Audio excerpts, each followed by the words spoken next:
అమిత్ షానే ఖచ్చితంగా విద్యార్థులకు అమిత్ షా కేంద్ర హోంమంత్రి అమిత్ షా క్షమాపణ చెప్పాలని చెప్పేసి డిమాండ్ చేస్తూ ఉన్నారు రాహుల్ గాంధీ. మరి దీనిపైన అమిత్ షా ఏ విధంగా స్పందిస్తారనేది కూడా చూడాలి.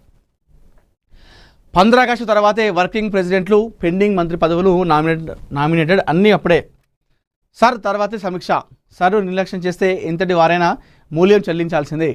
పీసీసీతో సహా ఏ నామినేటెడ్ పోస్ట్ అయినా ఆ తర్వాతే. తెలంగాణ కాంగ్రెస్ నేతలకు తేల్చి చెప్పిన కేసీ వేణుగోపాల్.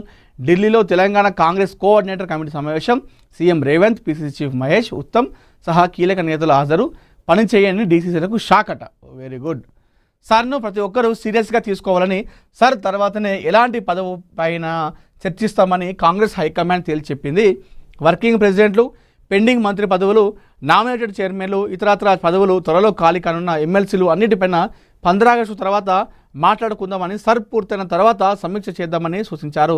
ముఖ్యమంత్రి Revanth Reddy, TPCC chief Mahesh Kumar Goud, party in charge Meenakshi Natarajan సహా నేతలు కాంగ్రెస్ సంస్థాగత వ్యవహారాల ఇన్ఛార్జ్ కేసీ వేణుగోపాల్తో సమావేశం అయ్యారు. రాష్ట్రంలో ప్రభుత్వం పార్టీ వ్యవహారాలపై కీలకంగా చర్చించారు. సమన్వయం లక్ష్యాల సాధన పైన ఆరా తీశారు. ఇదే సమయంలో రాష్ట్రంలో కొనసాగుతున్న సర్ ఓటర్ల ప్రక్రియపైన ప్రధాన చర్చ జరిగింది. కొందరు నేతలు సర్ ప్రక్రియను నిర్లక్ష్యం చేస్తున్నారనే ఫిర్యాదులు అందాయని వేణుగోపాల్ ఆగ్రహం వ్యక్తం చేశారు. పార్టీలో భర్తీ చేయాల్సిన పీసీసీతో సహా ఏ నామినేటెడ్ పదవైనా సర్ ప్రక్రియ పూర్తయిన తర్వాతే మాత్రమే ఆలోచన ఉంటుందని స్పష్టం చేశారు. అందరూ సర్ ప్రక్రియ పూర్తి అయ్యేంత వరకు ఆ కార్యక్రమం పైనే ఫోకస్ చేయాలని తేల్చి చెప్పారు.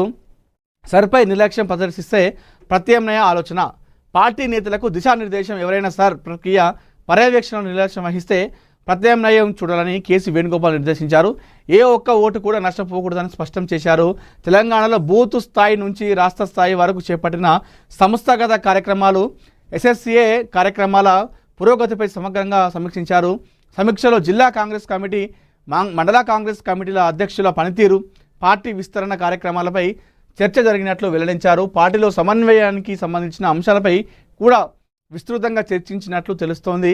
పనిచేయని డీసీసీలపై సమీక్ష జరిపి తొలగించాలన్న చర్చ కూడా జరిగిందట. పార్టీలో నామినేటెడ్ పదవుల భర్తీ అంశం సర్ ప్రక్రియ రాష్ట్రంలో పూర్తయిన తర్వాత నిర్ణయం తీసుకుందామని వేణుగోపాల్ స్పష్టం చేశారు. సర్ పూర్తయ్యే వరకు నేతలంతా ఒకే పనిపై ఉండాలని నిర్దేశించారు. సో ఏదైతే వర్కింగ్ ప్రెసిడెంట్లు కావచ్చు, కొన్ని పెండింగ్ మంత్రి పదవులు ఉన్నాయి, అదేవిధంగా నామినేటెడ్ పోస్టులు కొన్ని ఇంకా ఇవ్వాల్సినవి ఉన్నాయి, నామినేటెడ్ కొన్ని చైర్మన్లు కావచ్చు, రకరకాలుగా ఇంకా చాలా వరకు ఉన్నాయి. అదేవిధంగా డీసీసీ అధ్యక్షులు ఉన్నారు, వాళ్ళు పనిచేయని వాళ్ళకు కూడా షాక్ ఇచ్చే అవకాశం ఉందట. ఇవన్నీ కూడా సర్ ప్రక్రియ పూర్తి అయిపోయిన తర్వాతనే రాష్ట్ర ప్రభుత్వం ఆ నామినేటెడ్ పోస్టులకు, ఆ వర్కింగ్ ప్రెసిడెంట్లకు, ఆ ఖాళీ ఉన్న మంత్రులకు అన్నిళ్ళు కూడా పదవులను ఇచ్చే అవకాశం ఉన్నట్టుగా తెలుస్తూ ఉంది. సో సర్ ప్రక్రియ అయిపోయిన తర్వాత, అంటే ఆగస్టు 15 తర్వాత ఈ సర్ ప్రక్రియ పూర్తి అయిపోయిన తర్వాత ఆ నామినేటెడ్ పోస్టులు, ఖాళీ ఉన్న మంత్రి పదవుల పైన దృష్టి పెట్టి ఎవరైతే కాంగ్రెస్ పార్టీలో పనిచేస్తూ ఉన్నారో, ముఖ్యంగా ఈ సర్ ప్రక్రియను కొంతమంది నాయకులు విస్మరిస్తున్నారు, నిర్లక్ష్యం చేస్తూ ఉన్నారు. సర్ ప్రక్రియను విస్మరించిన వాళ్ళకు, సర్ ప్రక్రియలో పాల్గొనని నాయకులకు, కార్యకర్తలకు ఒక ఎదురు దెబ్బ తగిలే అవకాశం ఉన్నట్టుగా అయితే తెలుస్తూ ఉంది. అదేవిధంగా కాంగ్రెస్ పార్టీలో సుదీర్ఘకాలంగా ఉన్నటువంటి వాళ్ళకు, జెండా మోసిన వాళ్ళకు ఈ పోస్టులు ఇచ్చే అవకాశం ఉన్నట్టుగా తెలుస్తూ ఉంది. అంటే ఇప్పటికే చాలామంది కాంగ్రెస్లో చాలామంది నాయకులు, కార్యకర్తలు బాధపడతా ఉన్నారు. అంటే వేరే ఇతర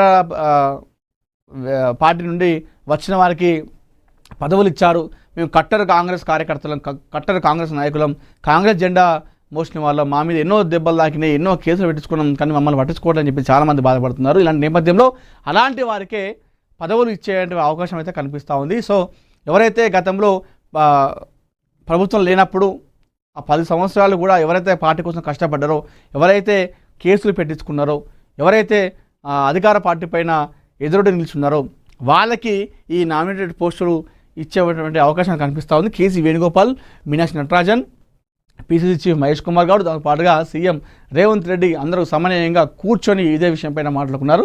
సో ఎవరైతే పనిచేశారో వాళ్ళకే ఈ పదవులు ఇచ్చేటువంటి అవకాశం అయితే కనిపిస్తూ ఉంది.